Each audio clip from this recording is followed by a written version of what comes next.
Is there any more nominations? Okay, can I have a motion to close? Mayor Bailey? Thank you. And nominations for vice chair. Is there any nominations for vice? Councillor Pierce. Member Brown? Member Brown, do you accept? Thank you. Is there any more nominations? Mayor Bailey, close nominations. Thank you. And Councillor Pierce, second. Thank you.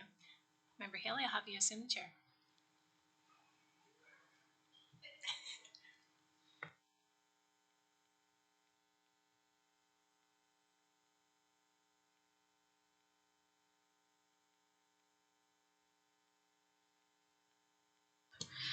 Good morning. Thank you everyone for your support for Member Brown and I for the coming year. We appreciate that.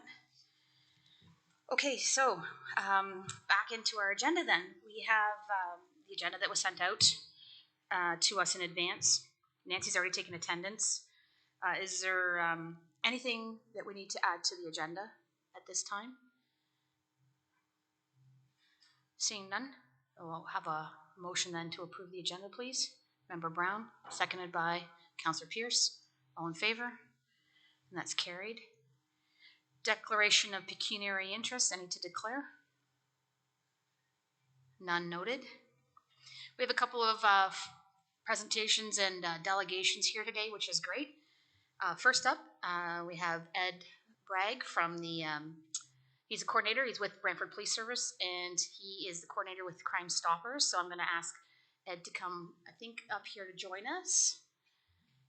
Thanks for coming in, Ed. I'll let you. Thank you. As noted, Ed Bragg with the Brantford Police. I am the current coordinator for the Crime Stoppers of Brantford and Six Nations of the Grand River.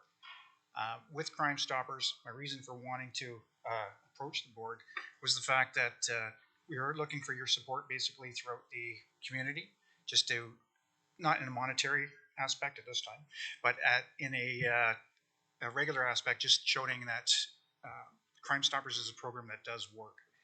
If you don't know about Crime Stoppers itself, it is a registered nonprofit charity, has been in activation since 1984, which started down in the southern states, which it did create. Originally was created because of a murder that had happened, and the police had put it out for assistance from the public, and this is how it began. Crime Stoppers will not work without the public assistance. So to get that, this is why I'm now here, to show that I want to get out there more and let the public know about Crime Stoppers. Let them know that it is a valuable entity that works alongside with all police boards throughout the country as well as the world, quite honestly. But for ours is dealing with obviously the county of Brantford, and again, Six Nations. I have just been given permission from my Chief Davis of the Brantford Police to be able to go out into the community more. Even though I've been coordinator for about 3 years now, it seems that I haven't been able to get out there just due to other issues going on. But I have been given that okay to get out there, and that's what I'm trying to do, is promote it more. I want to get them in and amongst the contacts that you also have throughout the county that would also be willing to share the information of the Crime Stoppers community. There's also always, of course, looking for volunteers and board members, which currently we are down board members. So we will be pushing as well to find newer board members that are willing to get into this and wanting to assist in this manner. So right now we're down a chair, a vice chair, and coming soon possibly a treasurer for the board themselves. Now my involvement in this, what will be happening shortly, or when I start, is I'll be trying to locate a vehicle for the Crime Stoppers program, one that is totally wrapped with the Crime Stoppers logos and basically being a rolling billboard. So I'll be looking throughout all 3 communities to see about getting donations to assist that to happen. Crime Stoppers amount of money that they bring in is strictly from donations. So anything they can get, they use. A lot of it goes towards tips if people do call in tips, which is what the whole system is about, then they are eligible for a $2,000 reward, depending on the information they provide and how it assists in an arrest. Once those payments do get paid out, obviously, we require more donations, which they then we do fundraisers and so forth throughout the year, which one we'll be having here in Paris itself, I believe is going to be this coming April or May, which is a paper shredding event, which we have done once already in Paris, which turned out an excellent. We just have to find a new location to do it this year, though. Other than that, that is pretty much my request to the board. Basically, again, just need your support and your enthusiasm that I'm trying to give with this program, because I truly believe that this program, it works, but we do need everybody to be on board to make it work properly. Thank you. Any questions at all, or do I do that? Mayor Bailey, thank you. Through you, Madam Chair. I know that you have 2 phone numbers, but do you have an actual office? Do you actually have a space? Currently, right now, I have an office at the Brantford Police Service, yes. Okay. But other than that, once this gets going, I will be sharing office space with Brant County OPP, and on another day, I'll be at the Six Nations Police Service. Okay, thank you. I guess just for some context, I believe, and Inspector Quimble, you can correct me, this is a shared, Ed's role is a shared position. The OPP, when Member Brown and I first joined the PSB, the OPP had taken a rotational turn at that as a coordinator. So you've been in this role for a few years now, but it's shared between Six Nations, OPP, and Brantford Police Service, correct? Yes, that's correct. Madam Chair, just for clarification, as you mentioned, Chief Davis and I met some time ago, and there was agreement that Ed would continue in the position. So Chief Davis was happy to continue to support. But yes, there is an agreement that it would be rotational. So we, as Ed mentioned, have space for him to come and sit at Brant Detachment, so that officers can get to know him, and also to further promote the benefits of Crime Stoppers within the community. So that's a collaboration that is ongoing, and we're looking forward to Ed coming and spending time at our office. That's great. Ed, maybe a quick question. You talked about fundraising and some of the different initiatives that you're hoping to do.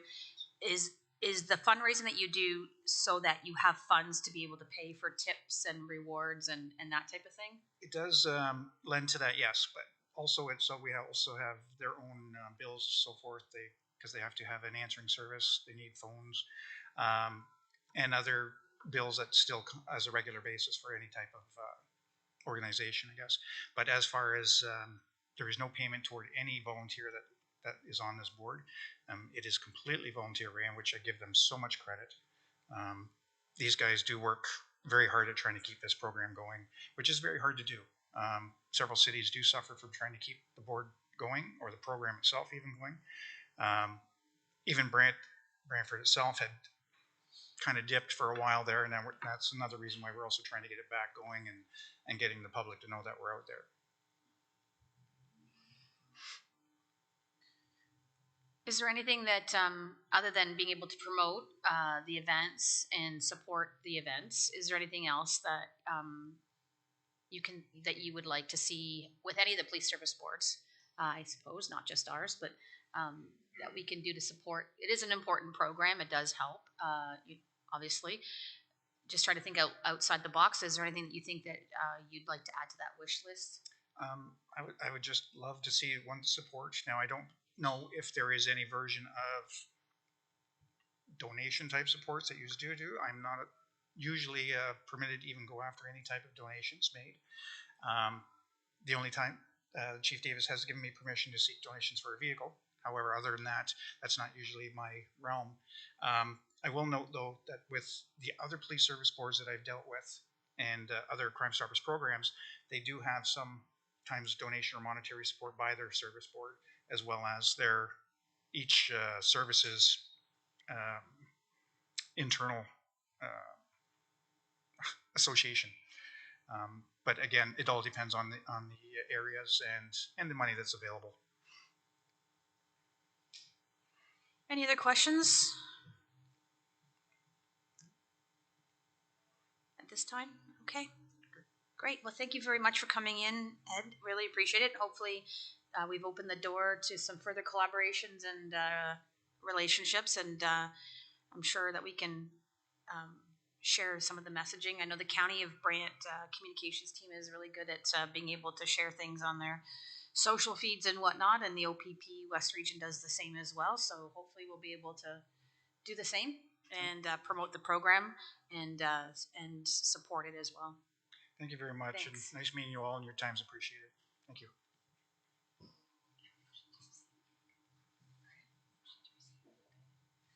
So we need a motion to receive the presentation. Mayor Bailey, is that what you're willing to do? Thank you.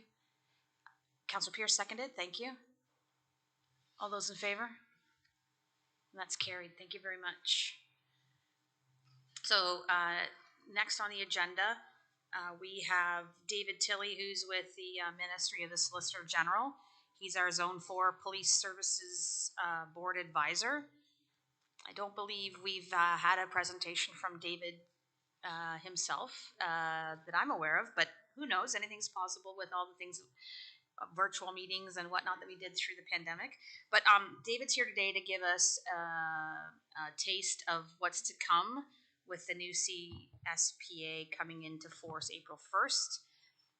You'll note that we have David giving us a kind of a highlight presentation here right now, and then we have an in-camera kind of an education session in camera where we'll be able to have some more details from David as well about what is expected of us moving forward. So keep that in mind as we move through things. So I'll turn it over to David.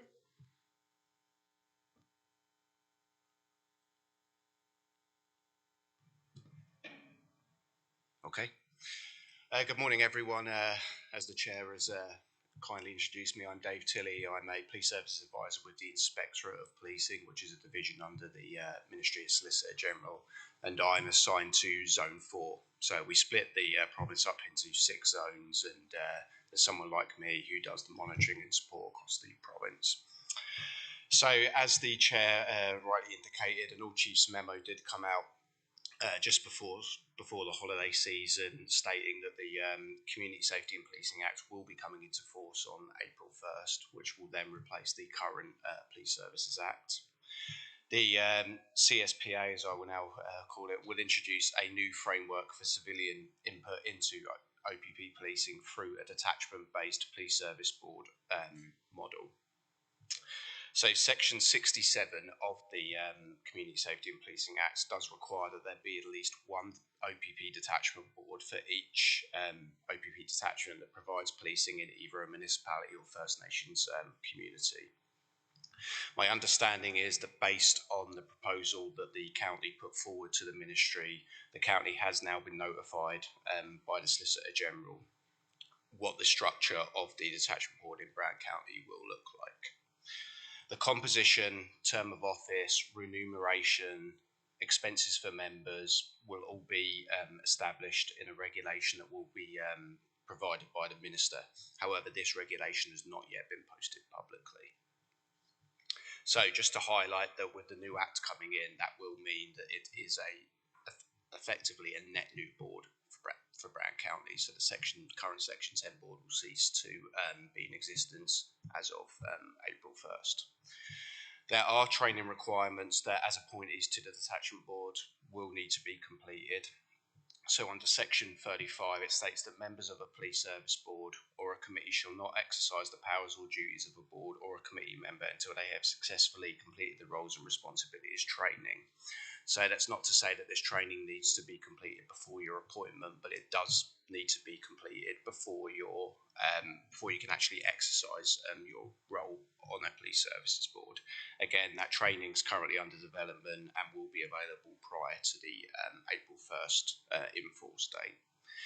I'm sure once this regulation has been posted and both as board members and the municipality have had a chance to review, there will be lots of more questions. And as the All Chiefs memo did point out, as your advisor, I will be available to answer questions and help you navigate that process as you transition to this new framework of police board governance. So that's kind of the highlights of it is at the moment, and I'm happy to answer any questions. David, any indication on timelines on when that regulation will be posted that you outlined with regards to the OPP boards? The best timeline I can give you at the moment is shortly. So we'll keep an eye out for that then. I would suggest if you sign up to the Ontario Regulatory Register, you'll get it will send you a notification when it is posted. But I'm sure once we find out, we'll be reaching out as well to make sure everyone's aware. Any other questions at this time? We're good for now? Okay, thank you. So we'll pause on that and then we'll come back, but there's lots of things. If any of you have insomnia, it's 67 pages double-sided of new legislation to read. There's quite a lot in there and a lot to digest. Nancy and I were chatting briefly with Cindy, Cindy's online right now. There's quite a few moving pieces that we're going to have to plan for and figure out what that means for us as a board moving forward. And then, of course, what that means for appointments and whatnot and the timelines in order to still maintain an effective board. So lots to do in the next couple of months. Okay, so we need a motion then to receive the presentation. Member Brown and Member Verhey, thank you. All those in favor? That's carried. The minutes from the previous meeting of November 28th are in your package. Both the in-camera and the regular open session meeting. Any errors or omissions? Motion then to approve those minutes. Councillor Pierce, seconded by Mayor Bailey. All those in favor? And that's carried as well. Business arising from the minutes. I guess I don't know, one of the items that came up at our last meeting was, and I believe Member Brown, you had requested Municipal Police Bureau session with council, a joint session with council and us to learn more about the billing and the process and how all that was going to work. And Nancy and Inspector Quenville were coordinating back and forth with the Municipal Police Bureau for dates and times. And perhaps I'll just ask Nancy to give us the synopsis of how difficult this will be to schedule. Thank you, Jen. It's just typically the board in the past has invited members of council to the board to hear the presentation from the Bureau and then have any questions. To do a joint education session with council and then have the board there, there's kind of some logistics of arranging that and then having opportunities for the board members to actually ask questions. If we have the Bureau come to a council meeting, then the police board members wouldn't be able to have a process to speak. There's nothing in the procedural bylaw to ask them to provide the members to ask questions. It would only be members of council.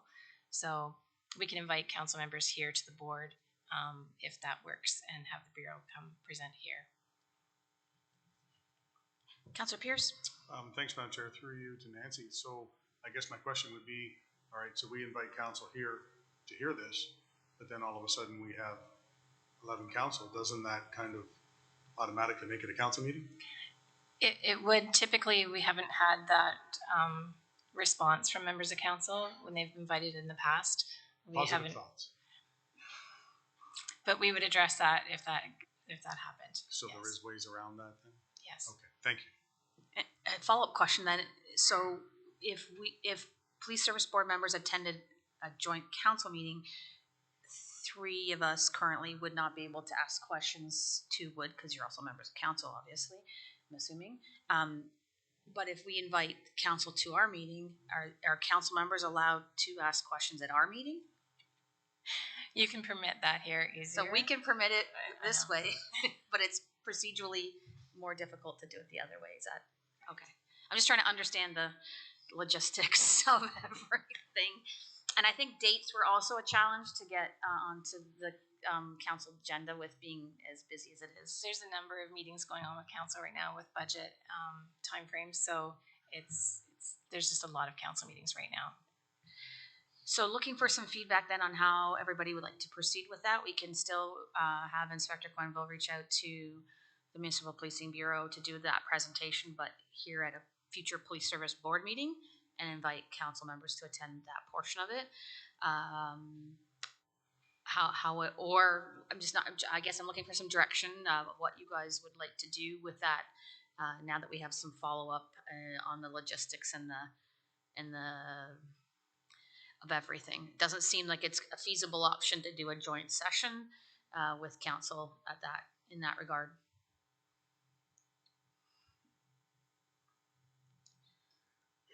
Any thoughts?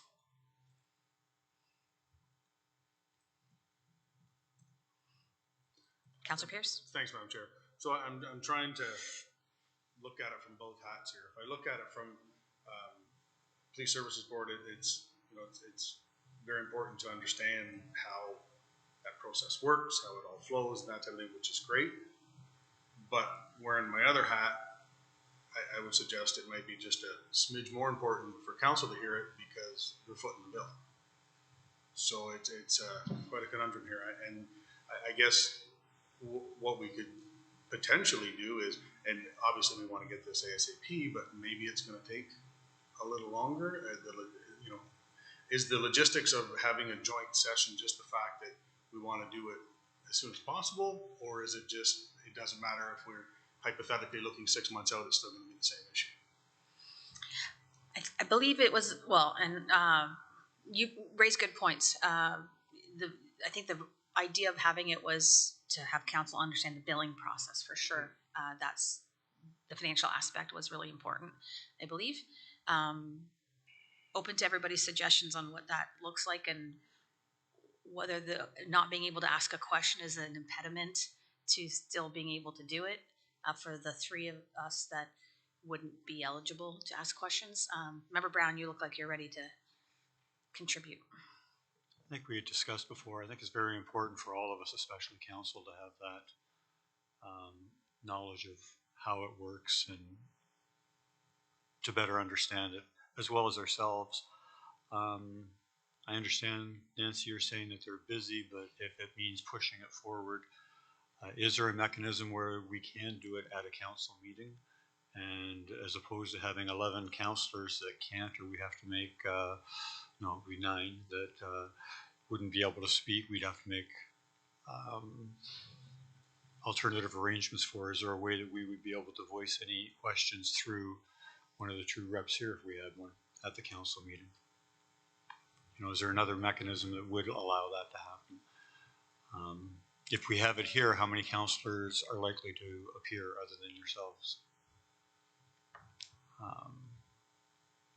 Mayor Bailey? I think we should do it the other way around and come to council, because at least you have a captive audience and they're there for another reason. And that way you can come in as a smaller delegation and you can come speak and leave again, where we'll have everyone here.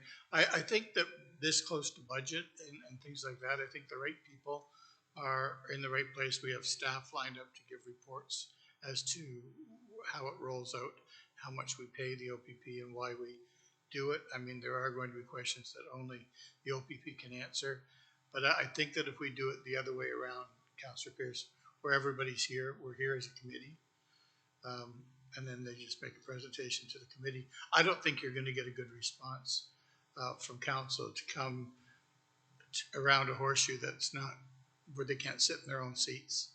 I think that's a deterrent. Councillor Pierce.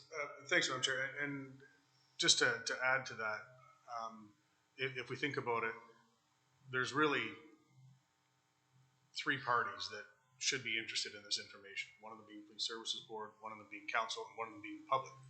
So the public understands as well how this all works, right? And as much as I'd like to have more people tuning into to this meeting, this committee meeting. The reality is there's more of the public that are apt to either tune into a council meeting or watch a council meeting afterwards online. So maybe that is the right forum to catch the biggest audience, whether it be this board, council, or public. That might be the way to do it. And if I could just go a little further on what the mayor was saying there in regards to, so if we show up there as police services board, then and there are questions afterwards, I'm wondering if there's a different forum to potentially whomever it is going to come in and give the presentation. Is there a way to capture any questions we might have as a police services board, shoot it off maybe in an email to them, just to say, hey, this is a situation, and we might be able to tell them that beforehand. This is a situation, we're here, this is the biggest forum, but we can't, due to process, we can't ask questions here, but after the presentation, this is what we come up with, could you answer them? So that might be a way around it as well. I don't know. I do agree with everyone that I do think the value of this, the purpose and the value for this presentation is for council, given the financial implications of what the presentation's about. So we need to go to council versus having council come to us. And we've had other opportunities where we've invited council to other police service board meetings in the past and have had lower attendance. So I would expect the same. That's just the way it is. I do believe that if we are able to review anything ahead of time, that we could also submit questions to the Municipal Policing Bureau ahead of time if there was anything. But like you had suggested as well, if there was anything afterwards, there's got to be a mechanism that for 3 people, that if we even have any questions, because we might not even have any, yeah, we can text them to you, or we can do something. Like, I'm sure there's ways to make it all work.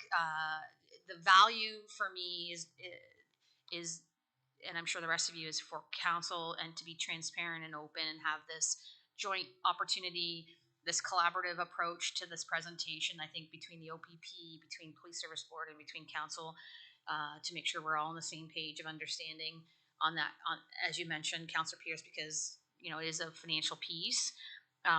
It's not the lesser piece is about whether or not I can ask a question during that presentation, in my mind. So I'd rather carry on with trying to find a date that works for council.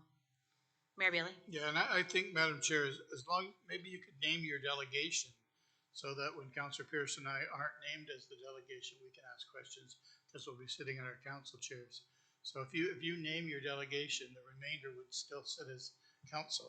Right. So that's how you can get it. Maybe I just don't want it to become a stitch and bitch. I don't want us to go off topic and then start complaining about things. And as long as we're very focused on why you're in front of council, and don't let them. Well, that would be probably my job, just to not let them go kind of off track, because that's never good. And some of the temperature right now is you don't know what's going to happen at council anymore. So well, and you did have a good suggestion, perhaps waiting till after the budget process and everything is complete and done, and look to maybe the spring time. Maybe after that, I'm assuming that will be kind of put to bed for you guys, and then we can have that come in. It's not necessarily set up to be a situation where it's a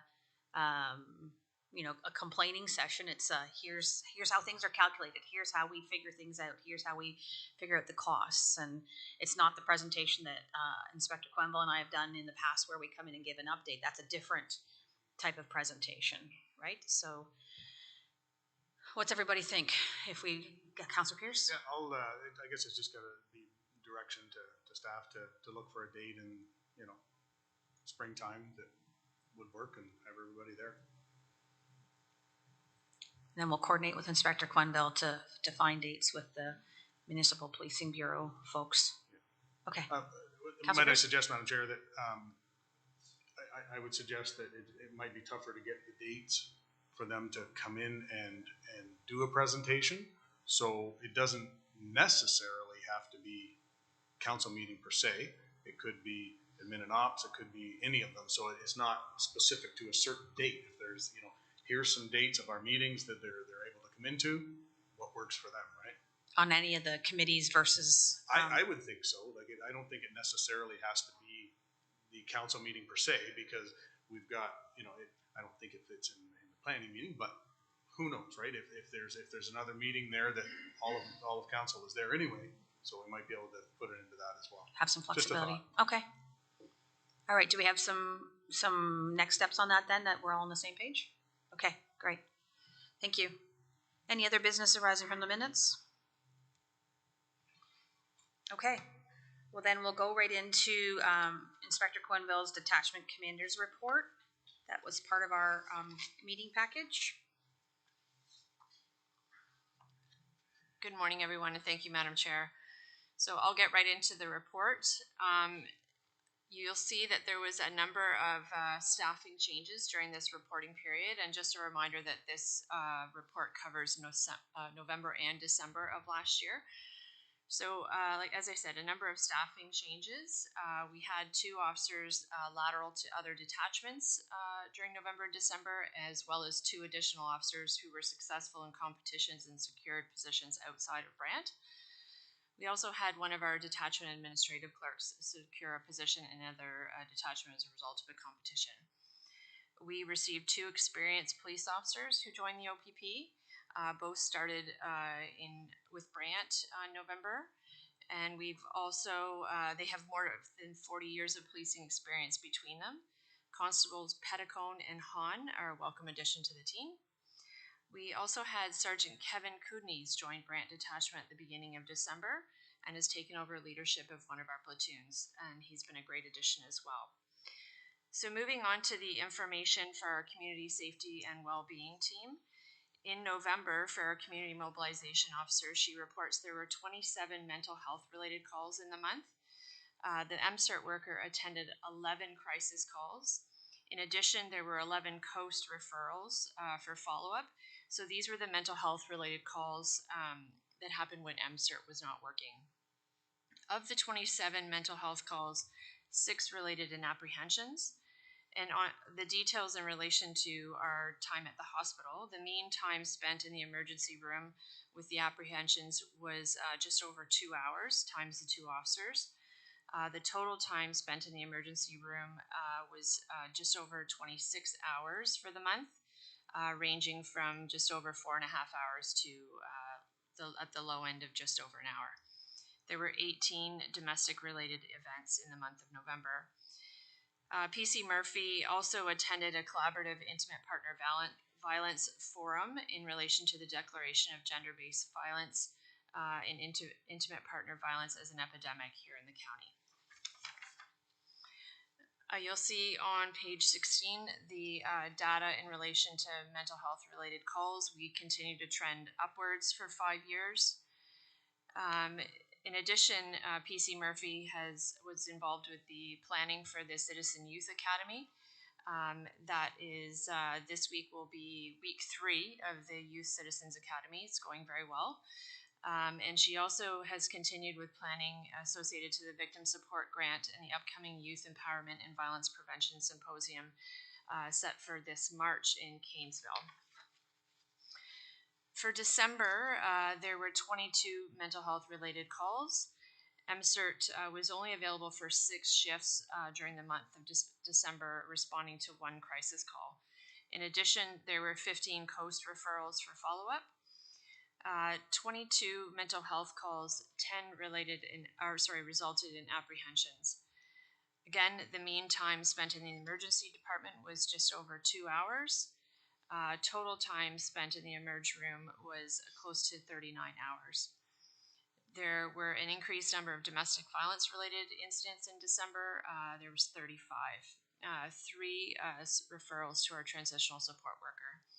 And you'll see the year-end data for mental health related calls at a 5-year high. Also of note, for the month of December, PC Murphy coordinated a toy drive for Children and Family Services of Grand Erie, and the Violence Threat Risk Assessment Committee met to support local youth and their family. PC Rowan Aluzi is getting acquainted with her role as the school resource officer and provides the following information for November and December. As we spoke at the last meeting, she's provided data in the first chart that contains the number of youth aged 12 to 17 involved in occurrences. And she broke that down a little bit further for us in the second chart for this month. So there's a change in the data that she's been reporting, and again, subject to your feedback. This second chart compares the year-to-date number of youth charged with criminal offenses from 2020 to 2023. The charges may range from assault to mischief to theft, break and enter, threats, assault, harassment, and sexual assault. So it shows a significant increase from 2020 to 2021, and then a gradual increase since then. In the month of November, there were 48 youth-involved occurrences, ranging, as I said, for between criminal code, provincial offenses, mental health, and police assistance. There were no criminal charges, 7 Highway Traffic Act charges, 2 were warned, and 1 mental health apprehension. In mid-November, the Grand Area School Board sent notification to the schools and families introducing the Police Service in Schools program, and their partnership with the Brant County OPP was introduced. This officially confirms that we were welcome back in the public schools. So PC Aluzi has conducted meetings with several principals, staff, and students at the Brant County Public Schools. And she's made a number of classroom visits addressing bullying, online safety, healthy relationships, and vaping. At the Catholic elementary schools, PC Aluzi has also partnered in the Bullying Awareness Week, and she has been visiting classrooms and talking about bullying, online safety, and cyberbullying. Her data presented for December, the chart shows a year-end high of 720 occurrences involving our youth. You'll see there's no change in the data presented in that second table for the number of youth charged with criminal offenses. PC Aluzi has assisted in investigating a number of incidents that have occurred in our schools. This included an assault, a trouble with use, suspicious person, and a police assistance call. In December, PC Aluzi conducted 16 presentations at a variety of schools throughout the county. The presentation included kids program, bullying, online safety, healthy relationships, and vaping. She's also attended a number of social events at the schools, including sporting events like the volleyball and basketball tournaments at Paris District High School, end-of-school concerts ahead of the holidays, and community personal safety meetings with a number of groups in the community. We have the data from our community services and media officer. A Facebook post for stunt driving gathered a lot of attention in November and was the top Facebook post of the month for all of West Region. And I also want to mention that we received a letter of thanks from our community Christmas toy and food hamper program from the organizer, acknowledging the support of a number of our officers and our auxiliary that occurred during the month of December with the 4-day Crama Cruiser event at a number of our local grocery stores. The data for our focus patrols for November, we contributed just over 45 hours at the 5 focus patrols listed there. And for December, close to 34 hours for the focus patrols listed there. Our data for our traffic management unit is reported. Just over 2,300 provincial offenses were laid in all of 2023, 5 Part 3s, and no criminal charges for that month or for that year. Just by way of comparison, for 2022 numbers, there were 2,389 Part 1s, 57 Part 3s, and 15 criminal. The Crime Stoppers year-to-date data, we ended up with 8 tips in both November and December, and 92 for the year. For noteworthy events in November, there were a number of occurrences where you'll see that the ALPR, and again, that's the automated license plate reader system that's been installed in all of the cruisers that allows a camera system to read license plate data and send messages back to the officer in the car, has been instrumental in triggering suspended drivers or ValTag suspensions or expiries or other relevant Highway Traffic Act information. You'll see that throughout here, as well as an incident on November 6th where the Brant bylaw dealt with a male, and through the use of their body cam footage, officers were able to lay charges that captured the evidence there. So a lot of great use of technology happening and serving the officers well throughout the county. In December, both November and December, we participated in Festive Ride. Festive Ride goes from November 16th to January 1st. And I can report that Brant County OPP had 117 ride events throughout that period, contributing over 333 hours to ride events. So, and I think the noteworthy events for both November and December indicate a number of impaired driving related incidents, and certainly we continue to engage with members of the community that are driving while consuming alcohol or drug.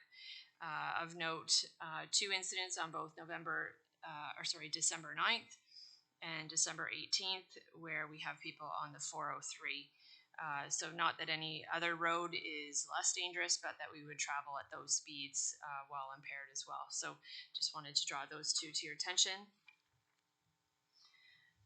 In terms of our trends and actions, violent crime for November and December is up 13.3% compared to 2022 and up 30.3% year to date. A 50% increase in sexual assault, so that's up from 2 incidents to 3 incidents, and a 54% increase in assaults contributed to this increase. Property crime shows a decrease of 17.1% for November and December, and a decrease of 8.9% year to date. There was a 100% decrease in crime or drug crime for November and December of 2023, and year to date we're down just over 35%. In relation to our motor vehicle collisions, we had 2 roadway fatalities during November and December, and our personal injury collisions showed a decrease when compared to this reporting period for 2022 by 42.9%. Property damage collisions also showed a decrease of 3.4% and overall a decrease of 5% for all motor vehicle collisions for the year compared to 2022. Vehicle-related property crime shows a decrease for November and December of 29% compared to 2022. There was a decrease in recoveries for both November and December, and theft from motor vehicle occurrences was down just under 78%, from 9 incidents to 2 incidents in November, and 50% and down 50% in December. Page 40 also talks about an overall decrease of 22.8% in vehicle-related property crime in Brant County for the year. Mental health calls show a significant decrease in November. Increase in November, up from 5 incidents to 15, and a decrease for the month of December. 911 calls increased 8.7% for December after a decrease in November of 26.7%. Alarm calls were down for November compared to 2022, and in December the number remained the same. Domestic disturbance calls were down 21.7% in November, but rose again in December by 63.6%. That's up from 22 incidents to 36 in December. And Madam Chair, that's my report. Thank you very much. Lots of information to digest there with the 2 months of November and December. We'll open up the floor now for any kind of questions or feedback. We'll let Member Brown go first today. Thank you, Madam Chair. Through you to the inspector. I just have 2 points. One, really buoyed by the downward trends in many of the reporting areas: property crime, drug crime, personal collisions, and accidents down significantly. I have to believe that there is a correlation between the focus patrols that you guys are doing, maybe the traffic management unit, but for the last several years, I've noticed that every year we've had a decrease in personal injury accidents, and I do believe that's due to the work that you guys are doing.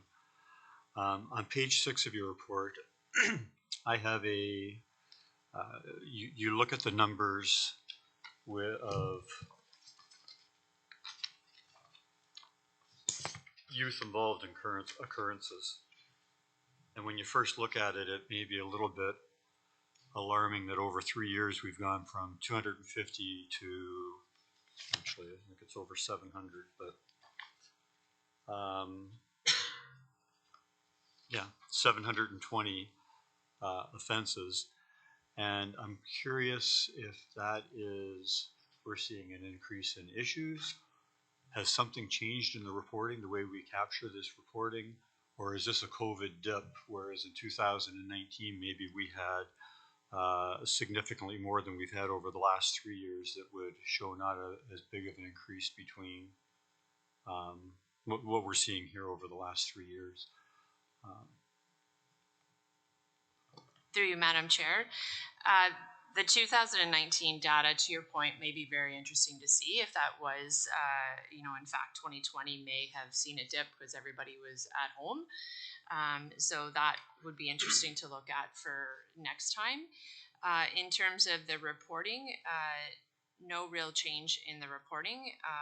The source for this data would all be from the same location. So I don't think that would be a contributing factor, but more so perhaps the COVID information may play a part. So we can look a little closer at that and perhaps do some comparators with some of our neighboring locations as well.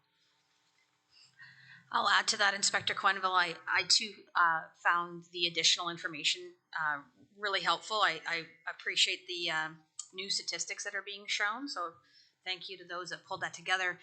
And the first thing that popped into my mind when I looked at the trends was it kind of aligns with the same time frame of when we didn't have policing in schools. And I don't know if we can directly correlate all of this, but I find it very interesting to note that in the same amount of time that we didn't have policing in schools, especially our high school, because this is 12 to 17-year-old youth, is the exact same time when we've seen the spikes increase. Now, I know overall youth-related crime events in the province have increased overall. We've seen other statistics. But I think this goes directly back to all the things that we talked about in terms of why policing in schools is so important and the relationships with our youth in the community. And this is the downside effect of not having that presence in the schools. That's my opinion. I don't know if that's factual. I don't know if we can actually correlate that, but I do find it very interesting that at the exact same time that we remove policing from all of our school systems, that is the exact opposite of the increase, the rapid increase in youth-related events. So that is something I think to keep track of. I know that PC Alaluzzi is doing a lot of work with the elementary schools, and only having the one secondary school, hopefully there's some work to re-engage those folks there so that we can get back to with the youth. But I think our strategy of looking at other options for youth engagement outside of the school system is going to be really important in 2023 and 2024, because obviously it's needed in the community. Any other comments on that youth piece or other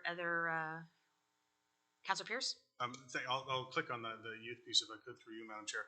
That's right on the same page as you were, because I made a note of it, were we just having these more issues because there was no resource officer? And it's interesting that you said that, because when I read that, I saw those numbers, I went, and I'm kind of, two and two together type thing, but we're on the same page there. Well- And like we say, we can't prove that, there's nothing, but it just, when the cat's away, the mice will play type thing, right? So. Well, if more than one of us are seeing it, so maybe that's, it's not just one person's opinion, we're all seeing the same thing, so that's encouraging. Any other questions or comments on the rest of the report? Councilor Pierce? Thanks, Madam Chair. Kind of shocking, but I have a couple here.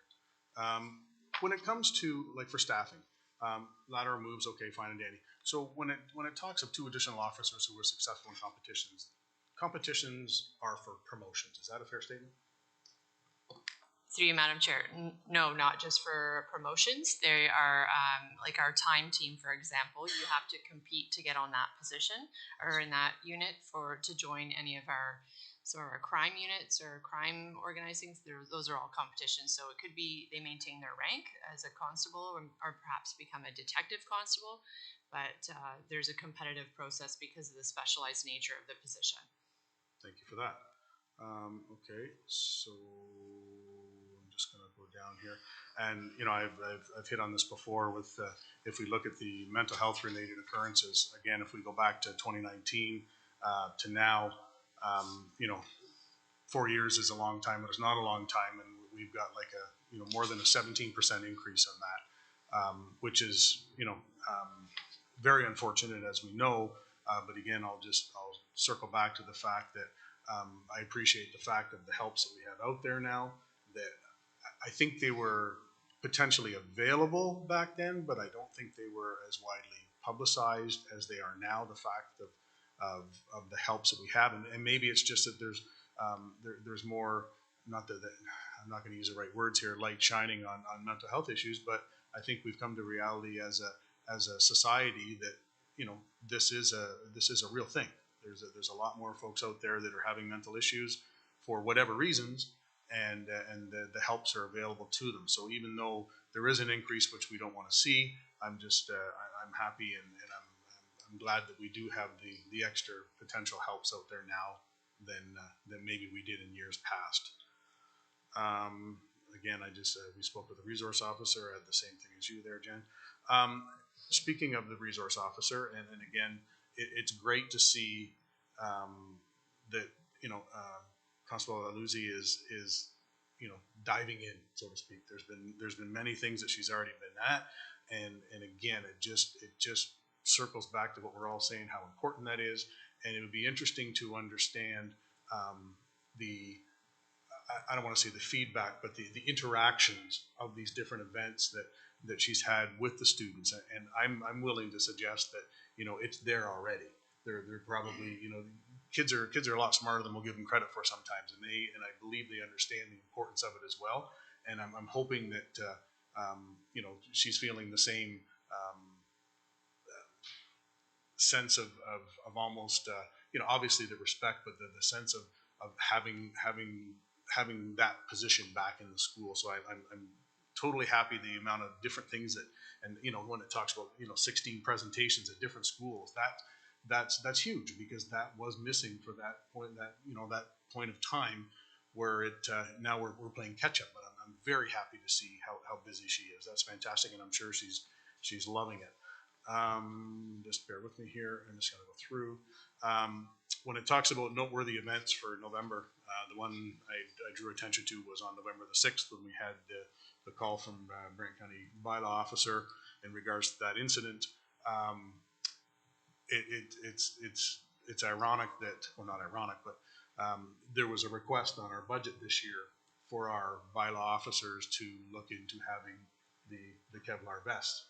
And I made a suggestion, I made a statement in there, it's very unfortunate that, as a society that, and I know with you folks, it's obviously, you have to have them, but it's saddening that it's come down to the level where even, a bylaw officer out doing their job has a situation like this, but it kind of shocks you that it's happening out there. It's reality, which is quite unfortunate. So I just wanted to make note of that. And then in regards to the other noteworthy events, again, that ALPR, I think that it's more than, it's more than doing its dividends on this. I think it's just incredible how we see these that being picked up by this automation that would have been out there and we never would have known about it, which is great. Unfortunately, again, like you said, with our impaireds, they're still out there. I'm not sure what else we can do. You're doing all the ride events, you're doing all that, but it's still it's disheartening to see that. And then the trends and actions, as Chair Haley was saying there, thank you for putting that extra info in there of the numbers from this to that and that to this, because it really it adds better context to somebody when they see like an 80% increase or something like that, or this much of a decrease. It really it's more understandable when they see those extra numbers in there. So thank you for that. And I think that's it. Just thanks for what you do. Thank you, Councillor Pierce. I'm going to circle back, Inspector Quenville, to the mental health calls for November and December. I guess just express some concern that 50% of the calls in November, the MCERT worker attended 11 crisis calls and 11 COAST referrals. I guess it's just my interpretation is that the MCERT worker was there for half of the calls, and the other half of the calls are outside of the MCERT workers' hours. So there's a lot of calls that officers are having to attend to that there's not the support of the MCERT worker available. So I just did I read that correctly? Yes, Madam Chair. Okay, so that's a lot of, to me, that's a lot of burden on our policing staff to have 50% of your calls in November being outside of the MCERT workers, and maybe there's an opportunity to extend MCERT hours. I know it's probably a challenge to try and get more time, but to me that speaks to the fact that there's people in crisis don't follow 9 to 5, and that they need the help when they need the help, and having our officers having to not have that resource as well. I know how much they appreciate that resource and need it, that professional resource. But then we look at December, and I guess I'm more concerned because of the MCERT worker was only available for 6 shifts in December, which only was 1 call that they could respond to, which left the remaining 15 COAST referrals. So my understanding is December is a pretty heavy mental health month, and January. Is it just the function of not being available, or is there something that Brant is needing to advocate for to make sure that there's an MCERT worker there on a more frequent basis? I'm looking for some insight. Yes, Madam Chair. So in December, I can tell you that the MCERT worker that was assigned to Brant County was successful and secured employment outside of St. Leonard's. So there was a gap between when they accepted employment with their new employer to when MCERT was able to, or St. Leonard, was able to provide an additional MCERT worker. So that accounts for the gap in them only being able to provide service for 6 shifts.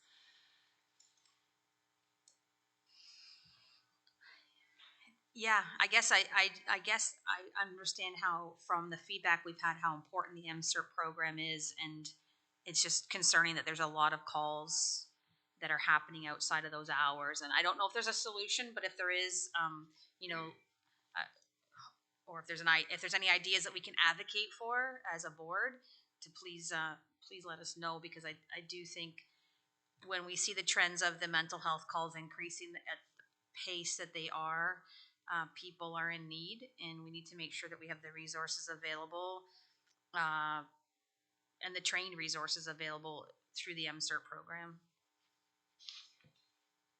Thank you for your comments. And the MCERT worker works 10 to 6 in terms of hours. So you're right, it doesn't cover the range of time when we might have a call for service, but based on the analytics, that does cover a large majority of the anticipated calls for service.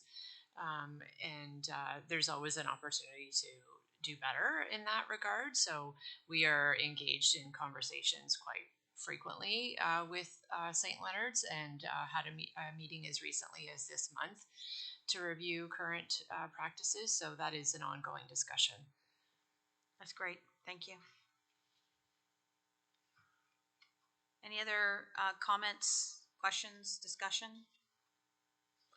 Lots going on in the county of Brant with respect to the range of policing needs and services that are provided to folks. Thank you for that, Inspector Coinville. So at this time, we'll need a motion to receive for information the OPP Detachment Commander's Report.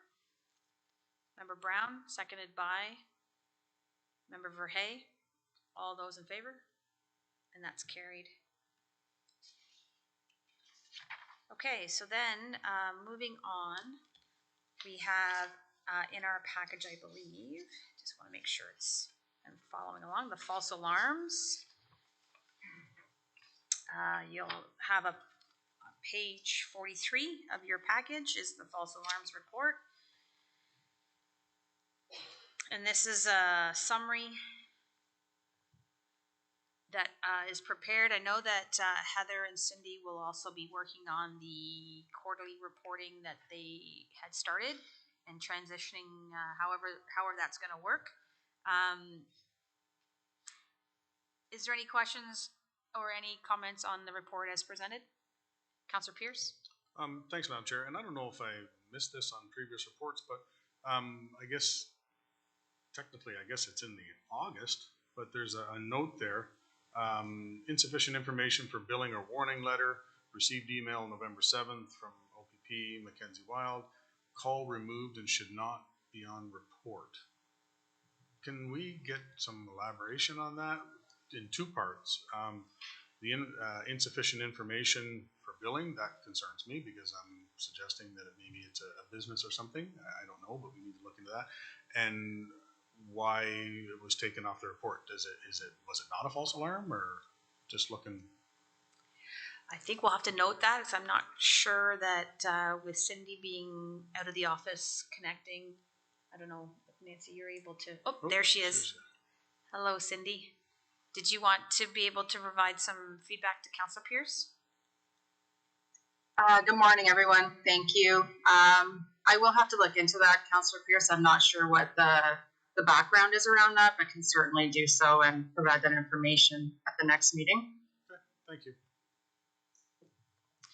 You're correct, though, Councillor Pierce. I don't believe we've seen that one column before.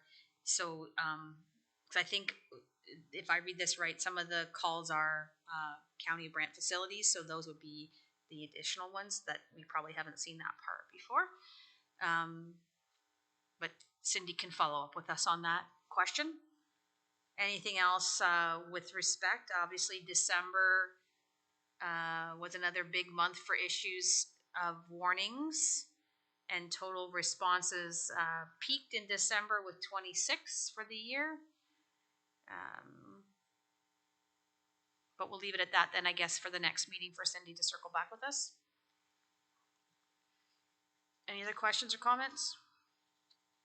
Okay, we'll need a motion to receive this as well, please. Councillor Pierce, seconded by Mayor Bailey. All those in favor? And that's carried. Moving into the communications in your package. 9.1 is the email that we have on page 45 of your package of the revenues collected quarterly that are remitted back to the county. The credit that the county will receive is $13,218.26. That goes back against the county line items, I suppose. It's not a police service board financial piece, it's the county's piece. And you can see how that's broken down into how they calculated the credit. Not sure if there's any, it's more for our information at this point. 9.2 is notification of the spring conference and annual general meeting, June 3rd to 5th in Collingwood for the Ontario Association of Police Services Board. I believe Nancy's looking to see if there's anybody interested in attending, so that registration can happen sooner rather than later. Is there anybody besides myself interested in attending? Member Brown, maybe Member Bailey? Okay, do we need a motion for that, Nancy? Sorry, if anybody wants to let me know if you want to attend, I can register you. If you want to make a motion that I do schedule everybody and that the costs be fully covered by the board, that would be fantastic. So a motion to register those that are interested in attending and that costs be covered under our budget as in previous years. At this time, anybody willing to make that motion? Councilor Pierce, seconded by Member Brown. All those in favor? Okay, that's carried. The 9.3 is probably some stuff that we're going to talk about in more detail in our education session, but it's it's a notification from the Ontario Association of Police Services Boards talking about how provincial appointees will work with our Section 10, our OPP boards, and how that process is going to work with respect to the timelines of the new regulations. There's no decision that needs to be made there.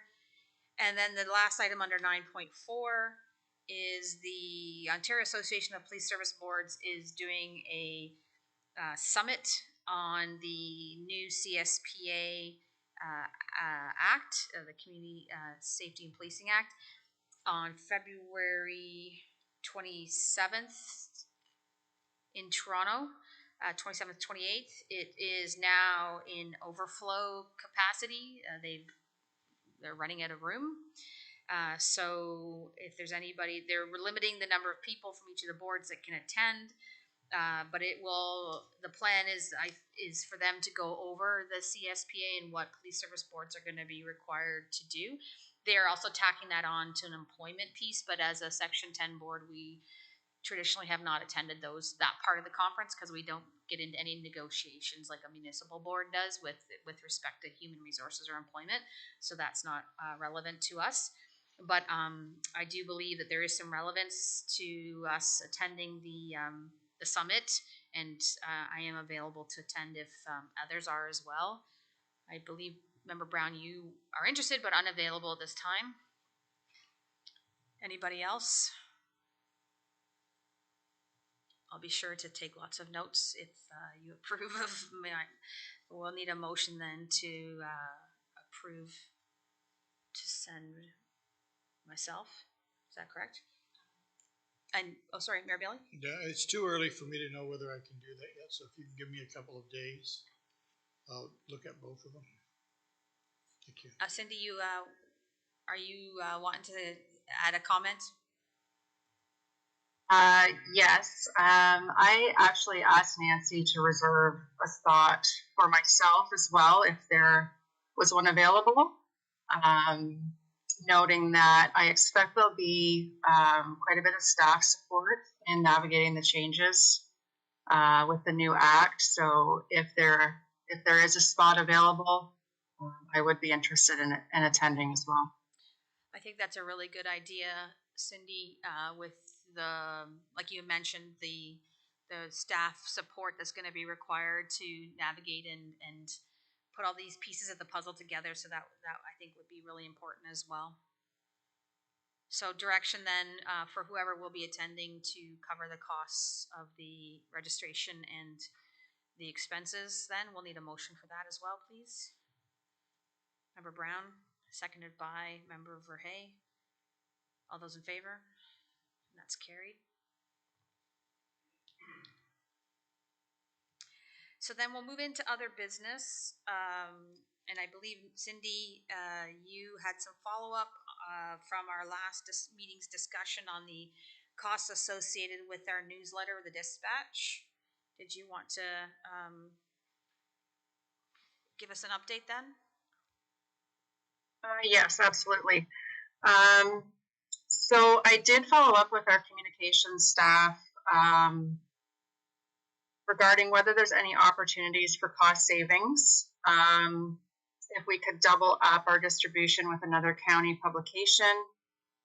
And I learned that unfortunately, it doesn't work that way with Canada Post, and they would consider the dispatch as a separate order.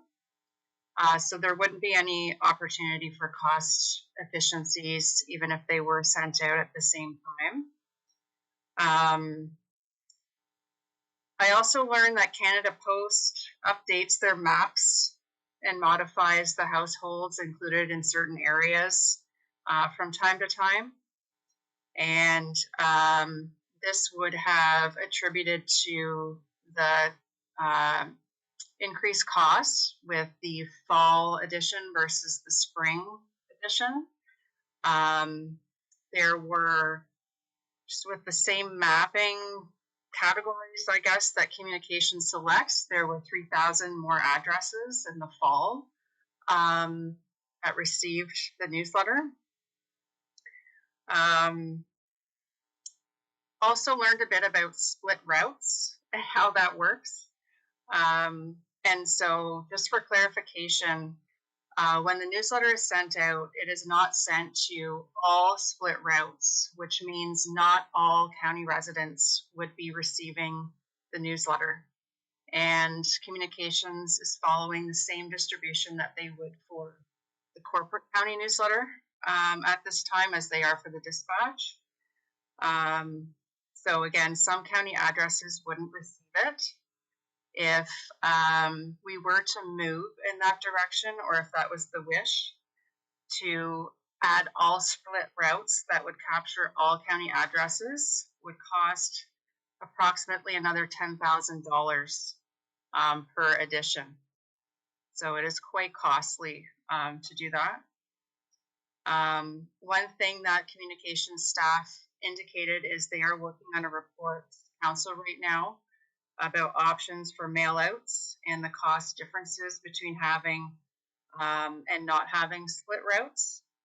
And once that report is presented to council, I'm happy to circulate that to the Police Services Board, just as it might provide some further information around costing. But that's what I have to report at this time. Thanks so much, Cindy. Lots of numbers in there, a lot of costs, but we have some better information now on what that looks like in the path moving forward. I will note that just for information, the dispatch is also available online, like on the website, on the county's website, the police services section of the website. And I've seen it in many of the different county buildings, the different arenas, and different what do you call this building? the customer service office. Thank you. The arenas, whatnot. So it is available at different county buildings as well in hard copy, and as well as at the detachment. So I know that there's several places that it can be reached in terms of people wanting to get a hold of it if they aren't on that on that mailing list. That's not the split one, but whatever. So there is lots of different ways it can be without incurring additional costs, and that's something we can look at when we start talking about the spring issue further. And then once Cindy has that report, we can decide then how best we want to proceed with the distribution at that time. I don't think we need to make any decisions today about it. Is that fair? Okay, great, thank you. So we'll move into the updates then. Councillor Pierce, anything from council that you want to give us an update on? Yeah, just one, Madam Chair. If I could, I was asked to forward this on to the OPP. A great big thank you from the residents at Sunrise Villa. A few weeks back, there was a fire there, and there was a lot of different emergency services there. And it was noted that several OPP officers went above and beyond to make these folks feel as safe as they could be during a very traumatic event. Some even allowing them to sit in the vehicle to keep warm. So much appreciated, and thank you from council, and thank you from several residents that made note that they wanted that passed on.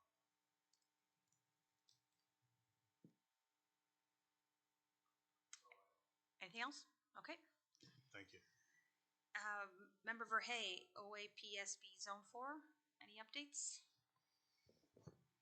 No, excuse me, no updates at this time. There was just a call out for the meeting towards the end of February that just came out this week. Thank you. In terms of update on the community safety group terms of reference, I unfortunately still have no update to provide you. We're waiting on information. I believe Cindy is still trying to track down some legal and financial feedback on some of the questions that were asked. I'd like to say that we have a timeline that we could kind of wrap this up on, because that's been a little bit longer than expected. And I know that we're getting some frustrated feedback from some of the group members about the length of time this is taking. They're looking for feedback from us on, what things might look like in the future, and they are hoping to structure some of their groups based on our feedback, if any. So would like to try and move this forward if possible. I know Cindy's got 1,000,001 things that she's working on, but it's started almost a year ago. So I'd like to bring back something to the Police Service Board for review shortly, hopefully soon. And in that, I've had, you'll see in your reports, the updates from the different community safety groups. I did reach out to each of them just to try and touch base to find out what did they do in the past year, but also what do they have planned for the coming year ahead, just to give us some context of some of the work that they do. Some of you are more familiar with maybe the local group versus all three of the current active groups and what they're doing in terms of some of the things that they have on their agendas. Some of it, and we'll talk about that in a minute. So I just, that's been part of my outreach. Inspector Quenville invited me to attend the first meeting of the Youth Academy, Citizens Academy, at the beginning of January. As mentioned in her report, there's 20 youth that have participated, that signed up to participate. A wide range of backgrounds, it looks like, and interests, and all of them seem keen to learn more about policing and looking at it as an option for a career, but also the services that are provided. So I gave a quick presentation about why do we have police service boards and the function that we do provide in terms of the governance of policing. So that's been great, and I think that'll be a nice opportunity to engage with youth in different ways and create some advocates in the community. I also received some feedback from some of the folks, OPP members, about their appreciation for the acknowledgement of our Christmas token gifts, which was nice to hear. They really appreciated that. Just talking to a couple of them when I was at the detachment, December was a pretty busy month.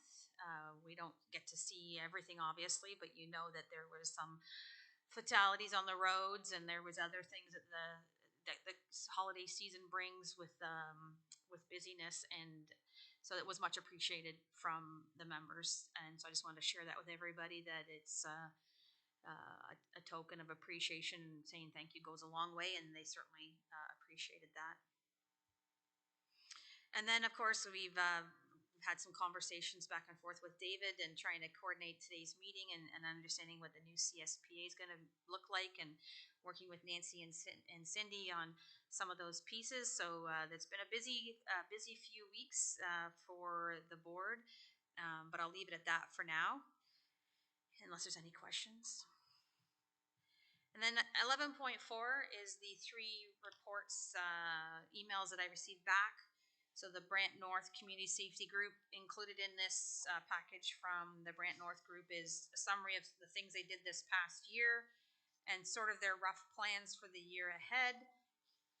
They've included a slide deck of a presentation that they made at their annual meeting back at the middle of November. They're actually going to be making a presentation to the St. George Lions Club this week as a featured speaker, and I believe their liaison officer, PC Buchert is attending with them to that. So they're trying to get out into the community. The Brant East group sent in the report as well, 11.4.2. In terms of what they've been up to this past year, just getting started, getting organized. And PC Fitzpatrick is their liaison officer, and just working away, trying to get themselves established. They are interested to know more about our terms of reference requirements because they have not spent time putting one together yet until they know what we expect back. So being a new group, they're waiting to hear from us, but they have had some elections for their various executive positions, and they have some ideas on what they might want to do this coming year that they'll need to work through the OPP to figure out what logistically will work for them. And then 11.4.3 is the Paris Community Group, and a lot of their activities. They've been busy, very busy as well, with a number of things that they've been doing. And PC Murphy is their liaison officer. Of note, I think I just want to note that the Paris Community Safety Group has moved now their meeting location from the detachment to the Health Hub building. So that's a good move for them to be able to be in Paris proper versus out at the detachment. And it's also good for their meeting continuity. Should anything happen that the OPP officer can't be available, they can still carry on with their meetings as planned. So that's good, and we appreciate everybody. I know Nancy worked with them to help find a location that will work for everybody. So thanks to Nancy as well for coordinating all of that. And they're working on their plans for 2024 and their speakers and the different things that they have going on. I'm not sure if there's any comments or questions on that, but I just thought it would be good for you to have that update on what they're up to. And we can always, once we have some more information on where we're headed with the terms of reference, we can figure out where all that fits in terms of the community safety well-being plan, and in terms of the mandate of the community safety groups, and where things need to be focused, and how they can best use their volunteer time. So that, sorry. Yes, so we need a motion to receive those reports as information. Did you put your hand up, Mayor Bailey? Sorry. Yes, thank you. Motion made by Mayor Bailey, seconded by Member Verhey. All those in favor? That's carried. So now we will move to in camera. We'll need a motion, please, to go in camera. Councillor Pierce, and seconded by Member Brown. All those in favor? Thank you. And we'll just wait a minute here for our AV to catch up with us.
Session now. Thank you, everyone. So no motions are required at this time, but just to highlight that our next meeting is on a Thursday, February 29th. We adjusted the calendar in February for the the OAPSB meeting that's on the Tuesday. So remember, we're coming here on a Thursday, February 29th at 9 a.m. here in Council Chambers. And if there's nothing other further, then we will adjourn for today and stay safe on the roads. Thank you.